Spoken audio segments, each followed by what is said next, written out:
I'm Dr. Ryan DeBell from The Movement Fix. This is Movement Fix Monday. We're at the Movement Fix Clinic, and I'm joined by Chris Johnson, PT, running extraordinaire, Ironman athlete, and teaches running courses all over the place. And anyway, so I invited him here to shoot some videos and talk about some issues that I think he would be able to share his expertise with us quite a bit. And one of the things I asked him was, if you have a person who has a tight upper body from a lot of bench press and bodybuilding or strength training in general, and they're going to do running, what would be the number one drill that could be really helpful for that person? And so he is here to share that, so I'm going to give the mic over to him, and he's going to show the drill, take me through it, and talk a little bit about why we use it. So here we go. So I want to just start by thank you for giving me the opportunity to come up here. It's fun to connect with you. You're up to great stuff, and it's flattering. So as you mentioned, anterior shoulder girdle tightness is a big problem that we see with a lot of the CrossFit athletes as it relates to their running. And this obviously stems from a lot of upper body work biased towards the anterior chest. So with running, it does you no benefit though. So, running is a game of economy, and the analogy I use when I'm explaining this to CrossFit athletes is if you're running and you're crossing over midline, which ultimately is what an anterior tipped or anterior tilted shoulder results in, it would sort of like swimming crossing midline, okay? So it's going to take you off course. So a simple drill that I like to use is basically involves a mini band, and all you're doing is opening up the anterior shoulder girdle while you're combining that with the slow motion marching drill, okay? Great exercise to also improve activation of the posterior rotator cuff and scapular stabilizer. So let me take you through it. The simple cue that I like to use is when you try and position the arms to think of an Aussie rules football ref, okay? So anytime a player scores, this is a signal.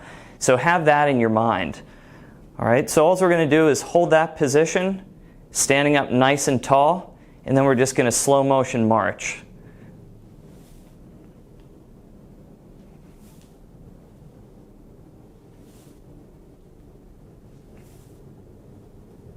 Okay, so let's take Ryan through this, see how he does, and I'll give you some cues as we need to.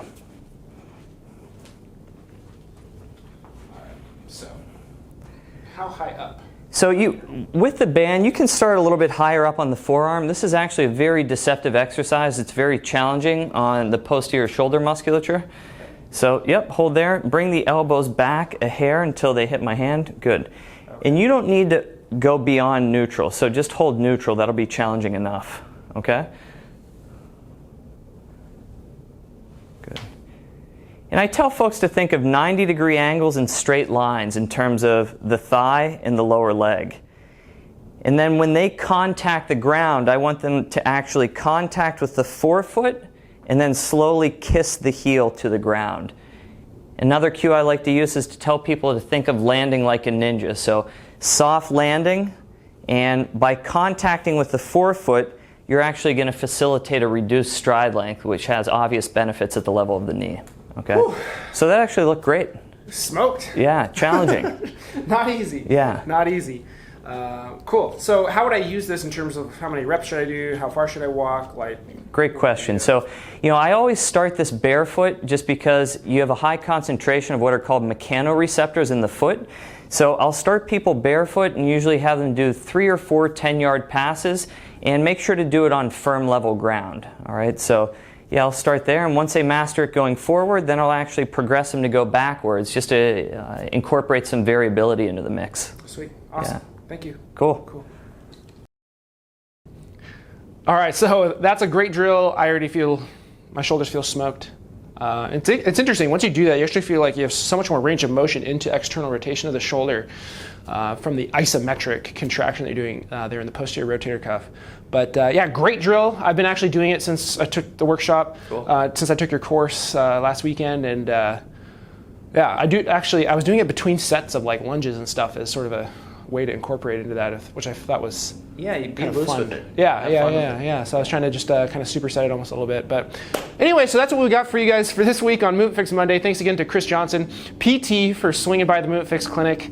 And also of note is that he is a physical therapist in Seattle. I'm a chiropractor in the greater Seattle area, and yet we hang out We make videos. We help people. We share knowledge with each other. He shows me things that I'm not doing. I show him things that maybe he isn't exposed to. And we work together. And it's kind of unique in this rehab-y type world for people to actually be friends and be nice to each other. So hopefully we can spread that amongst other people, and everyone should help each other instead of trying to cut out each other's legs, so to speak. So anyways, make sure to check out his stuff. His website is zarinpt.com. I'll put that in the description of this video.